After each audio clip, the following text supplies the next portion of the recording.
आयुष्य आपल्याला नेहमीच सोप्या रस्त्यावरून नेत नाही.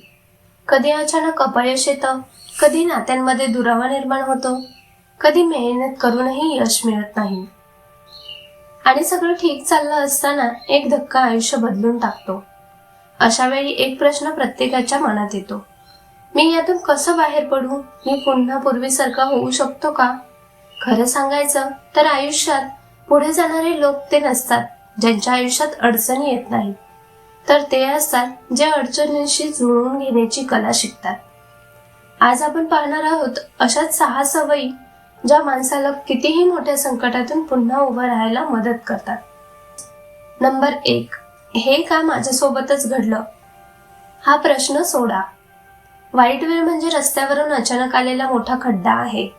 त्या खड्ड्यात पडल्यानंतर जर तुम्ही बसून रडत राहिलात, हा खड्डा माझ्याच वाटेला का आला, तर प्रवास तिथेच थांबतो. पण जुळवून घेणारा माणूस खड्ड्याला दोष देत बसत नाही. तो उभा राहतो, जखम झटकतो आणि विचारतो, पुढच्या वेळी मी इथे पडलो नाही यासाठी काय शिकलो? कारण प्रश्न बदलला की प्रवास पुन्हा सुरू होतो. हे माझ्यासोबतच का घडलं हा प्रश्न तुम्हाला जमिनीवर बसवतो. तर आता यातून मी काय शिकायचं हा प्रश्न तुम्हाला उभं करतो. आयुष्य थांबवणारा प्रश्न सोडून पुढे नेणारा प्रश्न स्वीकारलात की प्रत्येक धक्का तुमचा गुरु बनतो आणि तुम्ही स्वतःचं आयुष्य पुन्हा स्वतःच्या हातात घेता. सवय दुसरी, भावनांना दाबू नका, स्वीकारा. आपल्या समाजात मजबूत दिसणं म्हणजे भावना लपवणं असं शिकवलं जातं. म्हणून माणूस दुखलं तरी हसतो, अश्रू आले तरी गिळून टाकतो.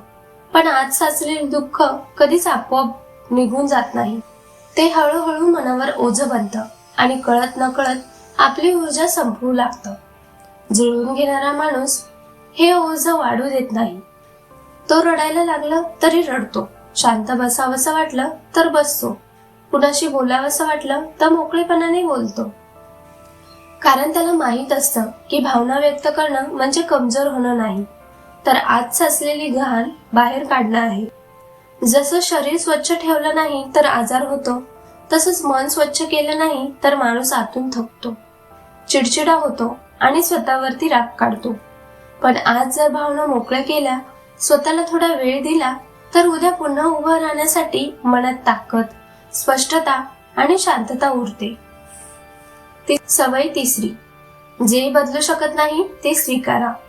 आयुष्यात काही गोष्टी आपल्या नियंत्रणाबाहेर असतात. कोणाचं वागणं, भूतकाळात घडलेली घटना किंवा एखाद्या निर्णयाचा परिणाम. तरीही आपण त्याच गोष्टी मनात पुन्हा पुन्हा फिरवत राहिलो, असं झालं असतं तर म्हणत स्वतःशीच भांडतो आणि स्वतःलाच थकवतो. जुळवून घेणारा माणूस मात्र इथे एक महत्वाची गोष्ट शिकतो, स्वीकार. स्वीकार म्हणजे हार मानणं नाही, तर वास्तवाला ओळखून पुढे जाण्याचा निर्णय घेणं आहे. मी हे बदलू शकत नाही, पण यासाठी माझं आयुष्य थांबवणार नाही, असा विचार केला की मन हलकं होतं, ऊर्जा वाचते आणि लक्ष त्या गोष्टीकडे जातं ज्या खऱ्या अर्थाने आपल्या हातात आहेत.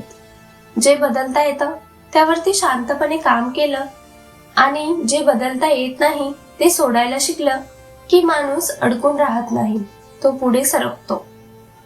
सवय चौथी, छोट्या पावलांनी पुढे जा.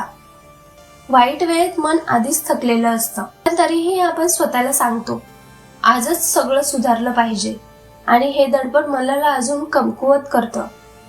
जुळून घेणारा माणूस हे समजतो, म्हणून तो संपूर्ण डोंगर एकदम चढायचा प्रयत्न करत नाही. तो फक्त पुढचं एक पाऊल पाहतो. आज जर फक्त उठून अंघोळ केली, कामाला गेलो किंवा दिवस शांतपणे पार पडला, तरी तेही एक यश असतं. कारण आयुष्य पुन्हा उभं राहणं म्हणजे मोठी उडी नाही, तर दररोज घडलेली छोटी पावलं आहेत. हीच पावलं हळूहळू आत्मविश्वास परत आणतात आणि माणसाला नकळत पुन्हा मजबूत बनवतात. 5वी सवय, योग्य लोकांशी संगत ठेवा.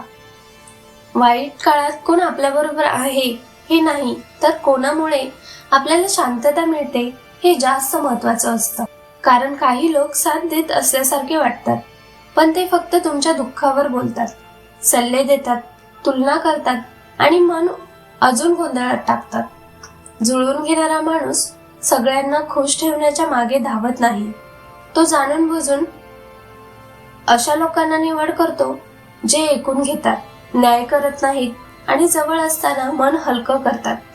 आणि जेव्हा अशी संगत मिळत नाही तेव्हा तो एकटेपणाला घाबरत नाही, कारण चुकीच्या लोकात स्वतःला हरवण्यापेक्षा एकटं राहून स्वतःला सावरणं कधीही चांगलं असतं. सवय सहावी सवय, स्वतःवरचा विश्वास सोडू नका. आयुष्यात असा क्षण येतो की सगळं हातातून निसटल्यासारखं वाटतं. लोक दूर जातात, परिस्थिती साथ सोडते आणि मनात प्रश्न उठतात. अशा वेळी माणसाकडे उरणारी एकमेव खरी ताकद म्हणजे स्वतःवरचा विश्वास.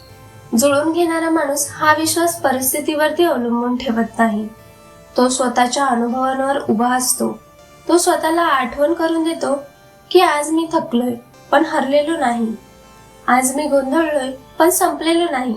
कारण ज्याने आधी ही कठीण वेळ पार केली आहे त्याच्यात पुन्हा उभं राहण्याची क्षमता असतेच. आणि जेव्हा माणूस स्वतःवरती विश्वास ठेवतो तेव्हा आयुष्य कितीही विरोधात असेल तरी हळूहळू परत आपल्या जागी येऊ लागतं. मंडळी, लक्षात ठेवा, आयुष्य कधीही एका ठिकाणी थांबत नाही. लोक बदलतात, नाती बदलतात, परिस्थिती ही सतत बदलत राहते. या बदलांपासून पळता येत नाही, पण त्यांच्याशी कसं वागायचं हे आपण ठरवू शकतो. जुळून घेण्याची कला म्हणजे परिस्थिती आपल्या बाजूने होईपर्यंत थांबणं नाही, तर ती विरोधात असतानाही स्वतःला सावरून पुढे चालत राहणं आहे. आज जर तुम्ही ठरवलं की मी तुटणार नाही, मी थांबणार नाही, मी शिकत राहील आणि सावरतही राहील, तर कोणतीही वादळं तुम्हाला तोडू शकत नाही. कारण खरी ताकद बाहेरच्या जगात नसते, ती तुमच्या मनात, तुमच्या विचारात आणि तुमच्या स्वतःवरच्या विश्वासात असते. धन्यवाद.